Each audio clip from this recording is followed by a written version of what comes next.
ವೇದಾಂತ ಅಕಾಡೆಮಿಗೆ ಎಲ್ಲರಿಗೂ ಕೂಡ ಸ್ವಾಗತ. ನಾನು ನಿಮ್ಮ ಪ್ರೀತಿಯ ದೇವರಾಜ್. ಈ ವಿಡಿಯೋ ಉದ್ಯೋಗಿ ಆಕಾಂಕ್ಷಿಗಳ ಒಂದು ತಾಳ್ಮೆಯನ್ನ ಪರೀಕ್ಷಿಸಬೇಡಿ ಎಂಬ ಒಂದು ವಿಷಯಕ್ಕೆ ಸಂಬಂಧಪಟ್ಟಂತದ್ದು. ಹೀಗಾಗಿ ಈ ವಿಡಿಯೋವನ್ನು ಕೊನೆಯವರೆಗೆ ನೋಡಿ ಅಂತ ಹೇಳುತ್ತಾ, ಈಗಾಗಲೇ ಗೊತ್ತಿರೋ ಹಾಗೆ ಕರ್ನಾಟಕದಲ್ಲಿ ಪ್ರಸ್ತುತ ಸರ್ಕಾರಿ ಹುದ್ದೆಗಳ ಒಂದು ನೇಮಕಾತಿ ವಿಳಂಬ ಒಂದು ದೊಡ್ಡ ಮಟ್ಟದ ಚರ್ಚೆ ಆಗಿದೆ. ಅದರ ಜೊತೆಗೆ ಇಲ್ಲಿ ಪ್ರತಿಭಟನೆಗೂ ಕೂಡ ಒಂದು ಕಾರಣವಾಗಿದೆ. ಕಾರಣ, ಲಕ್ಷಾಂತರ ನಿರುದ್ಯೋಗಿ ಯುವಕರು ಈ ಸಮಸ್ಯೆಗೆ ಕಂಗಾಲಾಗಿದ್ದಾರೆ. ಹೀಗಾಗಿ ಮೊನ್ನೆ ಸೋಮವಾರ ವಿದ್ಯಾಕಾಶಿ ಎಂದೇ ಹೆಸರಾದಂತಹ ಧಾರವಾಡದೊಳಗಡೆ ಒಂದು ನೇಮಕಾತಿ ವಿಳಂಬದ ಕುರಿತು ಒಂದು ಪ್ರತಿಭಟನೆ ನಡೆಯಿತು. ಹೀಗಾಗಿ ಕಾರಣ, ಇಲ್ಲಿ ರಾಜ್ಯದಲ್ಲಿ 2,80,000 ಅಧಿಕ ಹುದ್ದೆಗಳಿದ್ದು ಹಲವಾರು ವರ್ಷಗಳಿಂದ ಈ ಒಂದು ನೇಮಕಾತಿ ಒಂದು ಪ್ರಕ್ರಿಯೆ ನಡೆದಿಲ್ಲ. ಹೀಗಾಗಿ ಇಲ್ಲಿ ಉದ್ಯೋಗಿ ಆಕಾಂಕ್ಷಿಗಳಿಗೆ ಈ ವಿಷಯ ನಿದ್ದೆಗೆಡಿಸುತ್ತಿದ್ದು, ಪ್ರತಿ ವರ್ಷವೂ ಕೂಡ ಒಂದಿಲ್ಲ ಒಂದು ಕಾರಣ ನೀಡಿಕೊಳ್ಳುತ್ತಾ ಸರ್ಕಾರ ಬರುತ್ತಿದೆ. ಅಂದ್ರೆ ನೇಮಕಾತಿ ಒಂದು ಪ್ರಕ್ರಿಯೆಯನ್ನ ಮುಂದೂಡುತ್ತಾ ಬರಲಾಗ್ತದ. ಹೀಗಾಗಿ ಮೊನ್ನೆ ಸೋಮವಾರ ಬೃಹತ್ ಪ್ರತಿಭಟನೆಯನ್ನ ಧಾರವಾಡದೊಳಗಡೆ ನಡೆಸಿದ್ರು. ಇಲ್ಲಿ ಅಖಿಲ ಕರ್ನಾಟಕ ವಿದ್ಯಾರ್ಥಿ ಸಂಘದ ಒಂದು ನೇತೃತ್ವದೊಳಗಡೆ ಹಮ್ಮಿಕೊಂಡಿದ್ದು, ಸಹಸ್ರಾರು ಸಂಖ್ಯೆಯೊಳಗಡೆ ಪಾಲ್ಗೊಂಡಂತಹ ಉದ್ಯೋಗಿ ಆಕಾಂಕ್ಷಿಗಳು ಸರ್ಕಾರದ ಒಂದು ಎದುರು ಬೇಡಿಕೆಯನ್ನ ಇಟ್ಟಿದ್ದರು. ಅಂದ್ರೆ ಖಾಲಿ ಹುದ್ದೆಗೆ ಭರ್ತಿಗೆ ನೀವು ಅಂದ್ರೆ ಒಂದು ಮನವಿಯನ್ನು ಮಾಡಿಕೊಂಡಿದ್ರು. ಅದಕ್ಕೆ ಮುಖ್ಯಮಂತ್ರಿ ಸಿದ್ದರಾಮಯ್ಯ ಅವರು ಆಶ್ವಾಸನೆ ನೀಡಿದ್ದರು. ಇದರ ಒಂದು ಅನುಷ್ಠಾನದಲ್ಲಿ ವಿಳಂಬ ಸಲ್ಲ. ನೇಮಕಾತಿ ಒಂದು ವಿಳಂಬದಿಂದ ಉದ್ಯೋಗಿ ಆಕಾಂಕ್ಷಿಗಳು ಎದುರಿಸುತ್ತಿರುವಂತಹ ಕಷ್ಟಗಳನ್ನು ಒಂದೆಡೆಯಾದರೆ, ಆಡಳಿತದ ಯಂತ್ರದ ಮೇಲೆಯೂ ಕೂಡ ಇದರ ಒಂದು ಪ್ರತಿಕೂಲದ ಒಂದು ಪರಿಣಾಮವಾಗುತ್ತಿದೆ. ಸಿಬ್ಬಂದಿಗಳ ಇಲ್ಲದೆ ಸಮಯಕ್ಕೆ ಸರಿಯಾದಂತಹ ಜನಸಾಮಾನ್ಯರ ಒಂದು ಕೆಲಸ ಆಗುತ್ತಿಲ್ಲ. ಇರುವ ಸಿಬ್ಬಂದಿಯ ಮೇಲೆ ಕಾರ್ಯಭಾರ ಹೆಚ್ಚುತ್ತಿದ್ದು, ಖಾಲಿ ಇರುವಂತಹ 2,84,881 ಹುದ್ದೆಗಳ ಪೈಕಿ 96,844 ಹುದ್ದೆಗಳು ಗುತ್ತಿಗೆ ಹೊರಗುತ್ತಿಗೆ ಆಧಾರದಲ್ಲಿ ಭರ್ತಿ ಮಾಡಲಾಗಿದೆ.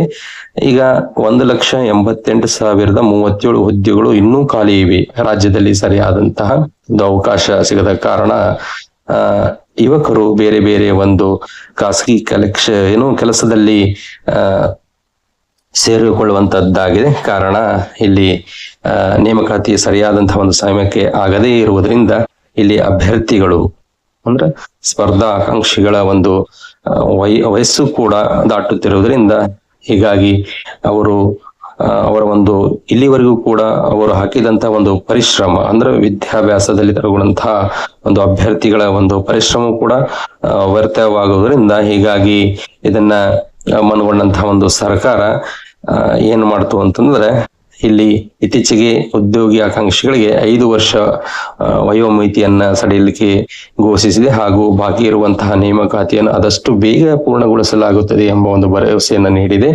ಆದರೆ ಕೋಚಿಂಗ್ ಸೆಂಟರ್ ನಲ್ಲಿ ಸಾವಿರಾರು ರೂಪಾಯಿಗಳನ್ನ ಪಾವತಿಸುತ್ತಿರುವಂತಹ ಅಭ್ಯರ್ಥಿಗಳು ಪರೀಕ್ಷೆಗಳು ನಡೆಯದ ಕಾರಣ ಆರ್ಥಿಕ ಹೊರೆ ಹೆಚ್ಚಾಗುತ್ತಿದ್ದು, ಇದು ಉದ್ಯೋಗಿ ಆಕಾಂಕ್ಷಿಗಳಿಗೆ ಅಸಮಾಧಾನ ಹೆಚ್ಚಿಸಿದ್ದು. ಹೀಗಾಗಿ ಧಾರವಾಡದಲ್ಲಿ ಮೊನ್ನೆ ಪ್ರತಿಭಟನೆ ನಡೆದಿದ್ದರಿಂದ ರಾಜ್ಯ ಸರ್ಕಾರ ಈ ಒಂದು ವಿಷಯವನ್ನ ಗಣನೆ ತೆಗೆದುಕೊಂಡಿದ್ದೆ. ಹೀಗಾಗಿ ಪರಿಶಿಷ್ಟ ಜಾತಿಯ ಒಳ ಮೀಸಲಾತಿ ಜಾರಿಗೆ ಸಂಬಂಧಿಸಿದಂತೆ ಸುಪ್ರೀಂ ಕೋರ್ಟ್ ತೀರ್ಪು ಮತ್ತು ರಾಜ್ಯ ಸರ್ಕಾರದ ಒಂದು ನಿರ್ಧಾರದ ನಡುವಿನ ಒಂದು ಕಾನೂನು ಪ್ರಕ್ರಿಯೆಗಳಿಂದಾಗಿ ಅನೇಕ ನೇಮಕಾತಿಗಳು ತಾತ್ಕಾಲಿಕವಾಗಿ ಇಲ್ಲಿ ಸ್ಥಗಿತಗೊಳ್ಳಲಾಗಿತ್ತು. ಅದಕ್ಕೆ ರಾಜ್ಯದ ಒಂದು ಬೊಕ್ಕಸದ ಅಂದ್ರೆ ಮೇಲೆ ಗ್ಯಾರಂಟಿ ಯೋಜನೆಗಳ ಆರ್ಥಿಕ ಹೊರೆ ಇರುವುದರಿಂದ ಹೊಸ ನೇಮಕಾತಿಗಳಿಗೆ ಹಣಕಾಸು ಇಲಾಖೆಯಿಂದ ಅನುಮೋದನೆ ಸಿಗಲು ಒಂದು ವಿಳಂಬವಾಗುತ್ತಿದ್ದು ತಂದು ಇಲ್ಲಿ ಮೊನ್ನೆ ನಡೆದಂತಹ ಒಂದು ಪ್ರತಿಭಟನೆಯಲ್ಲಿ ಅಂದ್ರೆ ವಿದ್ಯಾರ್ಥಿ ಆಕಾಂಕ್ಷಿಗಳದಾರಲ್ಲ, ಪ್ರತಿಭಟನೆಯಲ್ಲಿ ಪ್ರತಿಪಕ್ಷ ಅಂದ್ರೆ ಬಿಜೆಪಿಯವರು ಕೂಡ ಈ ಒಂದು ವಿಷಯವನ್ನ ಆರೋಪಿಸಿದ್ದಾರೆ. ಹೀಗಾಗಿ ಏನೇ ಇರಲಿ, ಇಲ್ಲಿ ಕರ್ನಾಟಕದೊಳಗಡೆ ಒಂದು ಜನರ ಒಂದು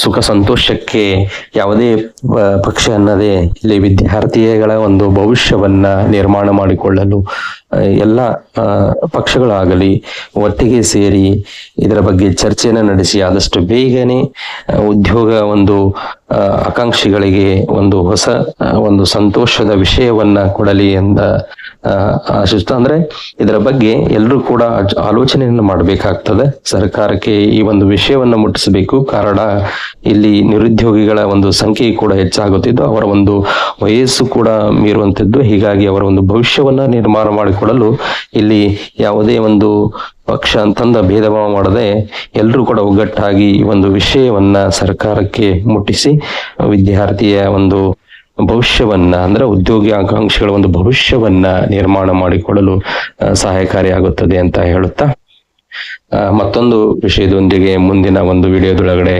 ಬರ್ತೀನಿ. ಎಲ್ಲರಿಗೂ ಕೂಡ ಧನ್ಯವಾದಗಳು.